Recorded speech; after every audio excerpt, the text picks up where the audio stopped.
Yo, good morning everybody. I hope you're having a great vibrational day.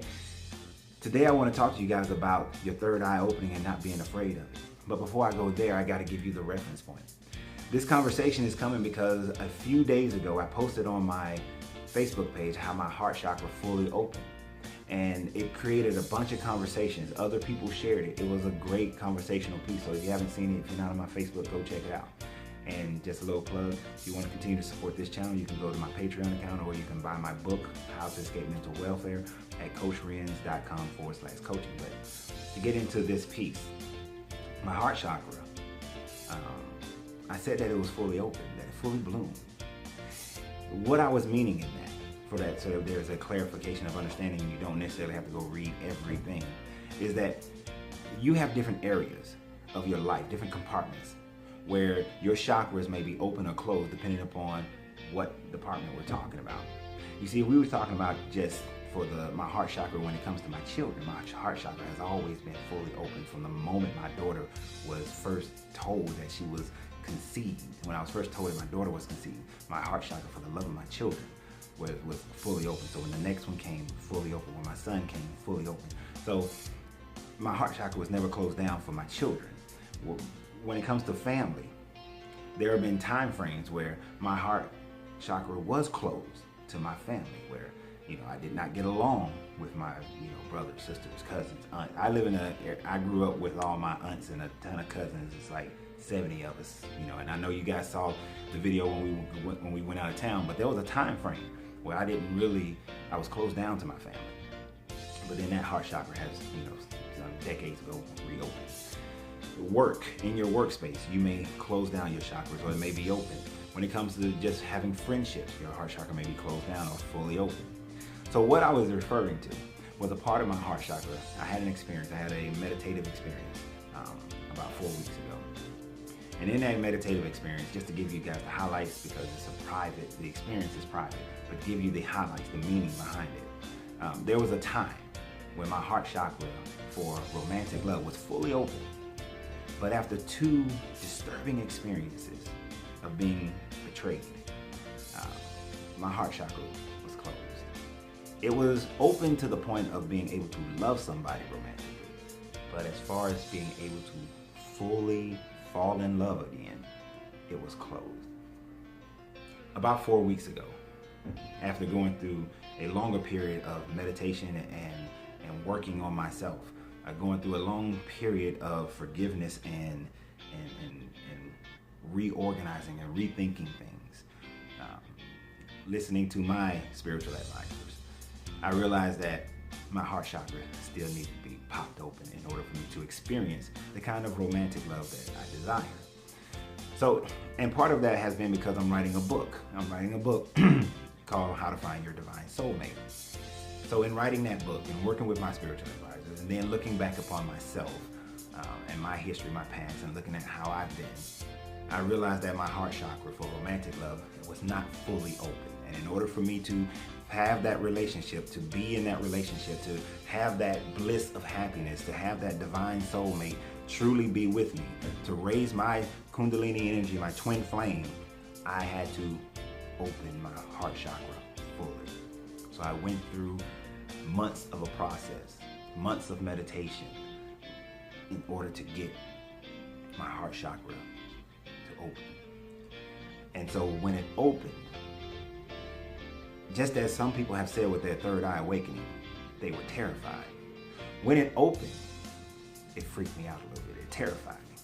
It terrified me because I realized that by opening up my heart chakra to romantic love to that level also meant that I was opening up my heart chakra for pain to that level.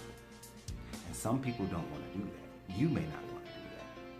So, but I realized that if I truly, truly want to have that relationship, that bliss, or if I truly, truly want to be in that kind of romantic love that you dream about, you hear about, that is fantasized about, if I really, really want to be in that, and not just be in a good friendship that turns into a love relationship, that turns into a marriage, and we're good together and everything is pretty good, it's really good.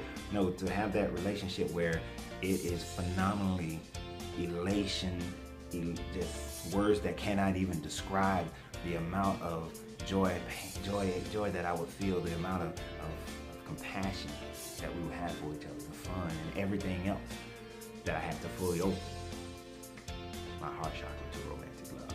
So I posted that. And many people had great things to say. Many people were inquiring of how to open up their heart chakra, and it's not an easy process. There's a lot that you have to go over. I had major walls built up. I had blockades. I had a fortress that kept me from being able to fall into romantic love to that level.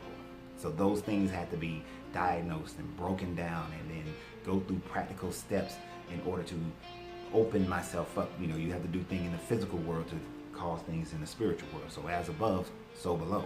As within, so without. It is all about the Hermetic laws. But there was one comment in particular. And that comment, the young lady said that she wants to open up her heart chakra, but she's afraid of opening up her third eye because of all the horror stories that she has heard. Well, here's the thing. First and foremost, opening up any chakra unprepared, without duly preparing yourself, opens you up to pain.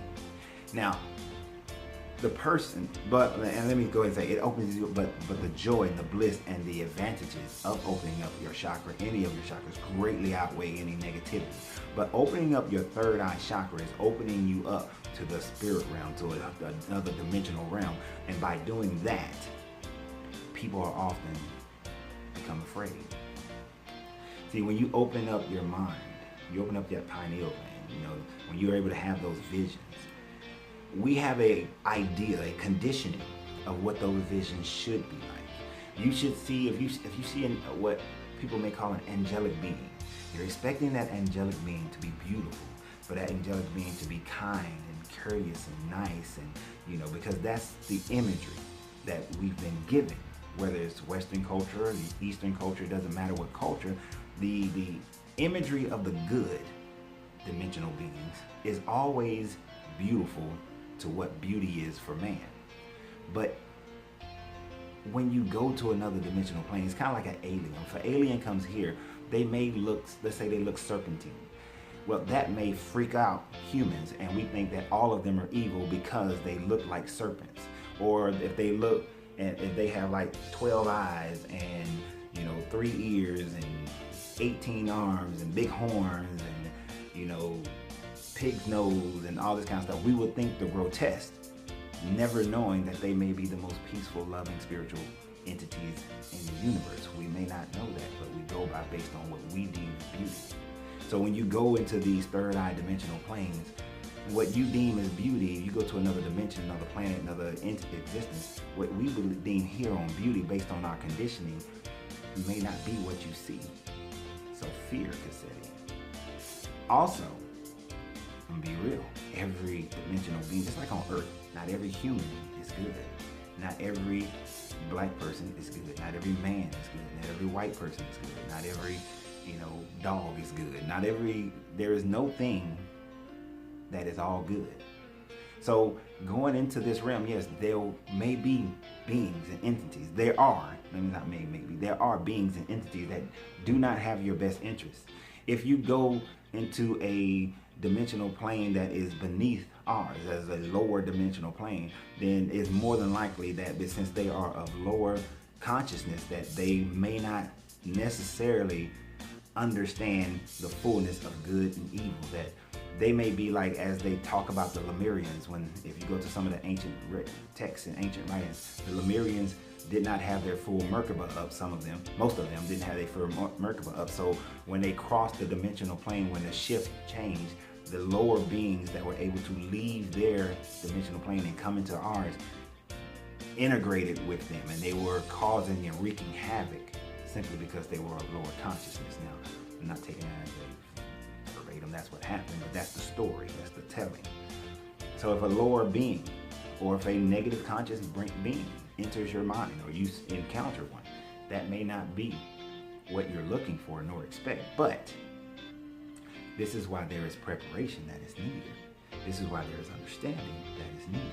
You can, without opening your third eye, the Bible does have good jewels of wisdom.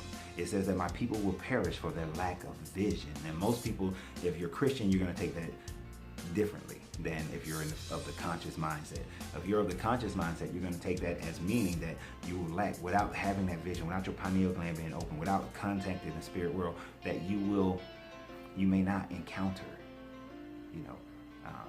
everything may not be good, but you will perish, because you need that in order to really thrive and survive and to move to the next level of consciousness.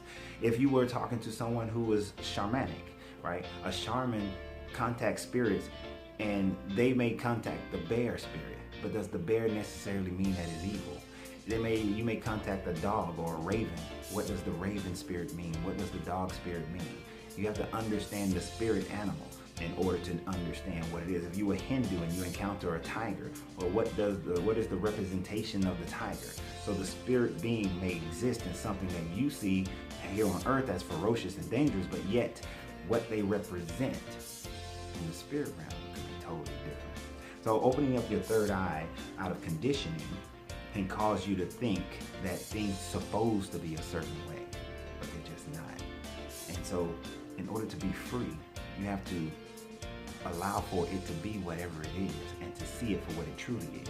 To see something that you may deem as negative. Let's say you go into your third eye awakening and you are able to perceive future events and you see the death of somebody. Does that death mean that now you are afraid, you're scared? Maybe just seeing the death prepares you and creates less shock. Maybe it lets you know that there's something you can do to prevent the death.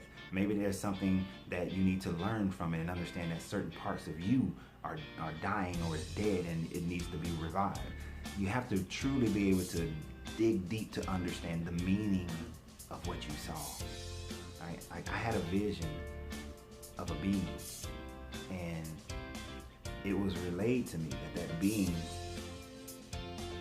more than likely represents what I could be, and then because I started transforming into that being, just like to be the mirror of that being, that I am transforming into that is what's going on in my life right now, that I am transforming into that being. Yeah, this dimensional plane transforming into the being that I visited on an extra dimensional plane. So when you can look at it like in those realms, because some people would have saw that being that I saw and would have been afraid. They would be fearful. So opening your third eye and seeing different things doesn't necessarily mean that it's negative or evil. Now, other people have experienced pain in those visions. They were trapped, or they were beaten, or something was going on and happening to them. Like I said, it's a deeper meaning. 90% of the time, there's a deeper meaning, and it could be a meaning to prepare yourself for something, or it could be if you're an alchemist. In alchemy, you have to put the metal into the fire, into the heat, the flame, in order for it to purify, in order for it to release the toxins. And it's not a nice process. I mean, if I put you into fire, is it always fun? If you're going through a financial fire, but from that financial fire, you learn how to be a better financial manager over your money and building your future. You went through a fire of pain, but you came out of that more pure in your financial management. So it was a good thing to go through the pain. So if you are going through if you're going into third eye dimensional planes and you're going through pain, you're seeing suffering, then that pain could be purified. It could be an alchemical step to move you. Yeah, so the phone ring. So fire, so it puts you through the fire. So that's alchemy. And we have to understand that there's an alchemical process. There is a chakra process. There is a hermetic process. There's a Kabbalic tree process. All these things work together. And I'm gonna start winding this down because I want you guys to really get it. So let's just first take a few minutes. We're gonna look at your chakras. Just for a second, briefly look at your chakras. I'm not gonna go detail for each chakra, but understand that your lower chakras, from your foundation up to your third eye, has to be open before you begin to open your third eye.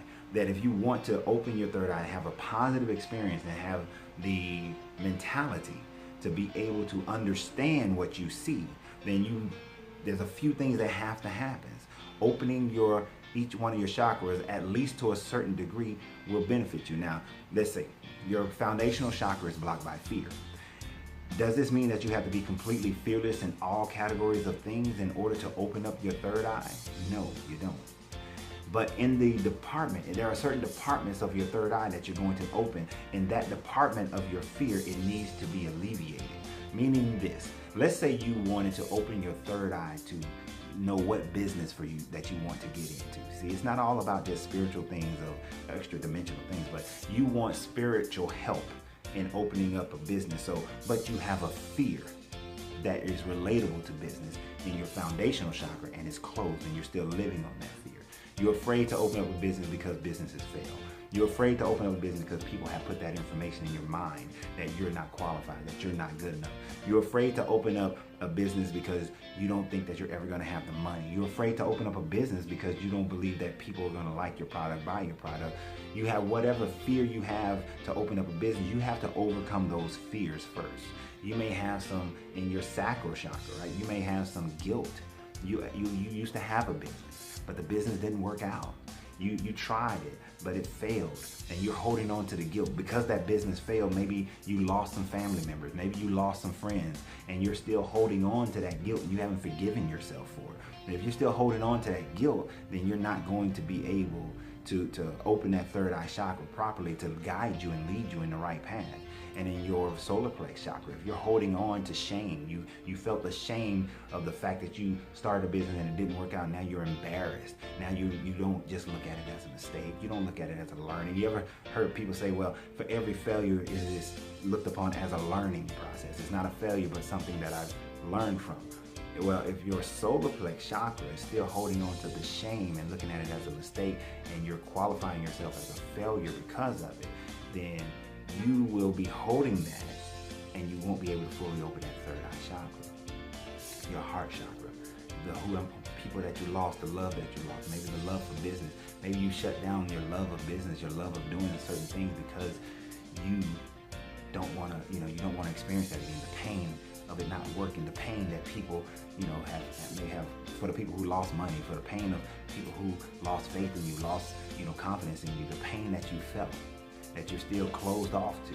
Now you're not receiving, you're not receptive to the encouragement of other people. You're not accepted to your own encouragement to be able to open up this business, to give you the love that you need to back you up when you're tired, to back you up when things they start out and you have a mistake or you have a problem and things are rough. You don't have that open-heartedness to receive the encouragement of other people.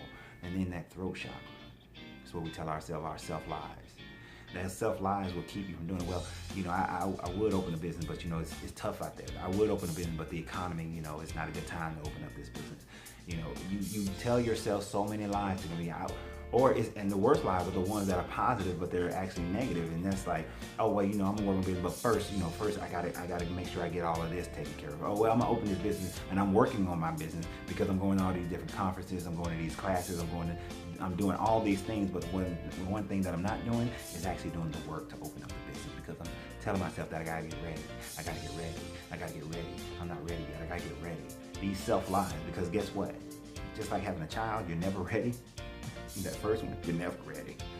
Getting married, you think you're ready, but you're never ready until you do it.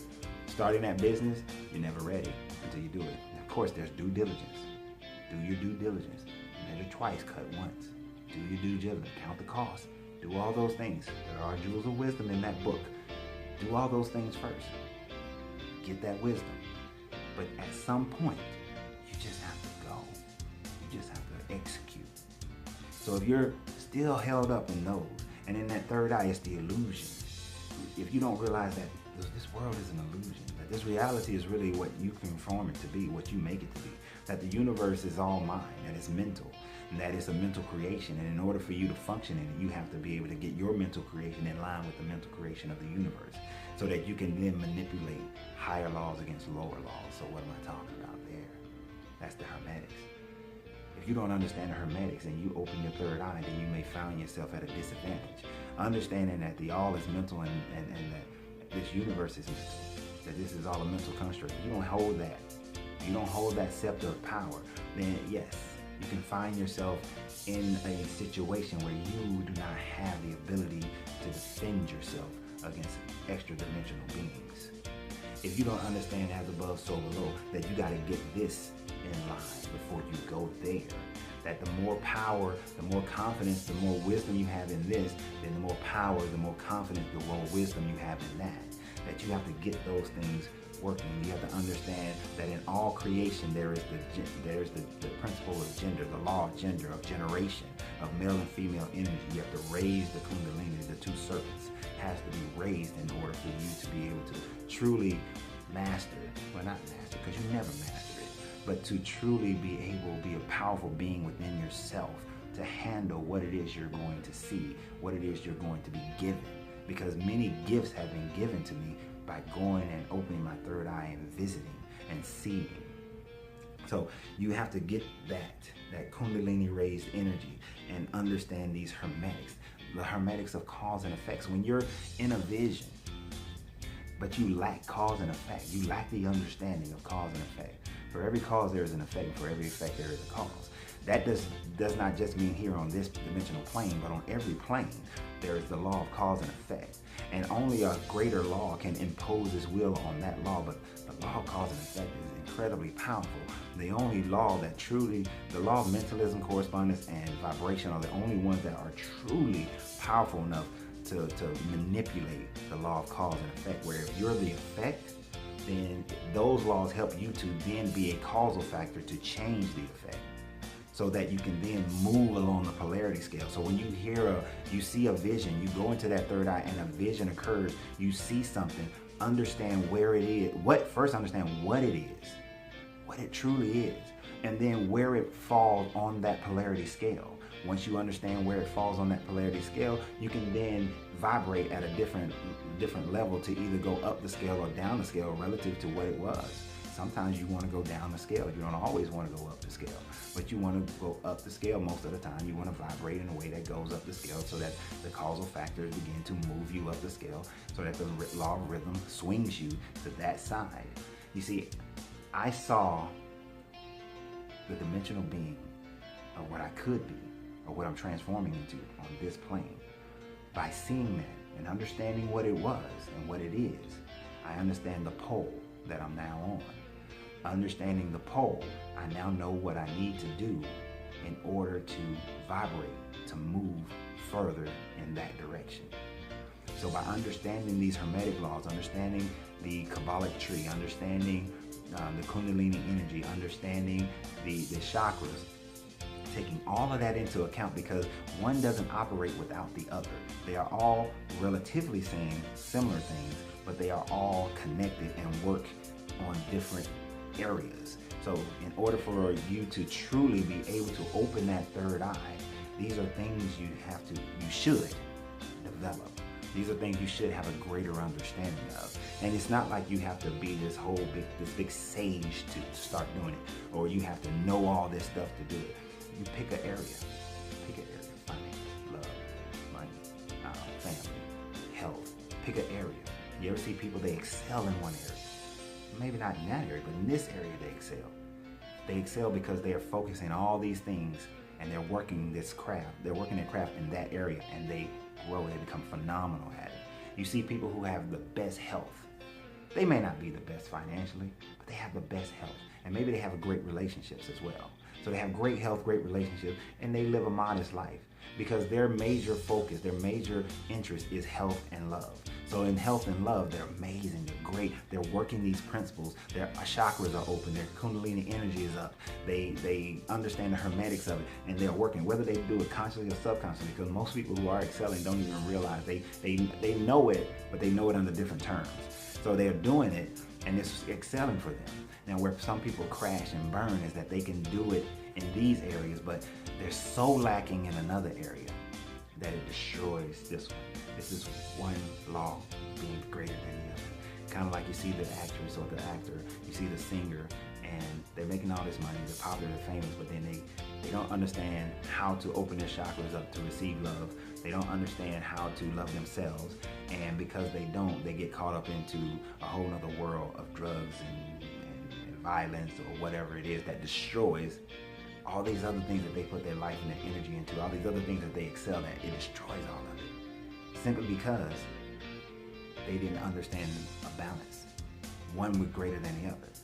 Those who understand balance, when things do get out of balance a bit, they know how to correct it. They know how to make a 90-degree turn. Or if life changes, they know how to make a 90-degree turn and take those same things and put it into another area of their life to create a better balance and a better life, or to maintain or to stay at such a high level, but maybe in a different area.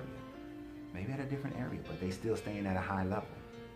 So don't be afraid of your third eye, because if you're afraid of it, it probably won't be a good experience. If you are embarrassed of it or shameful of it, you can't talk about it and without feeling guilt or shame, then maybe you're not ready in certain areas. So understand the area that you want to open your third eye in. Once you understand that area, then you can work the rest of the scale in order for you to have a positive or an understanding of your visions. All visions are not even going to be positive, but the understanding is even greater, because first we gain knowledge. Then from that knowledge, we gain an understanding. And from that understanding, we invoke the laws of cause and effect so that we have wisdom in that area. So y'all have a great day. Vibrate positively. I hope you're free. I hope this has been helpful to some of you guys. So free yourself to be yourself, because your greatness is non-negotiable, and continue to support this channel, whether you buy my book, you support us on Patreon, or when I do live videos on live chats on Tuesday at 8 p.m. The Zen of Renz, super chatting. I appreciate it. Y'all have a great day.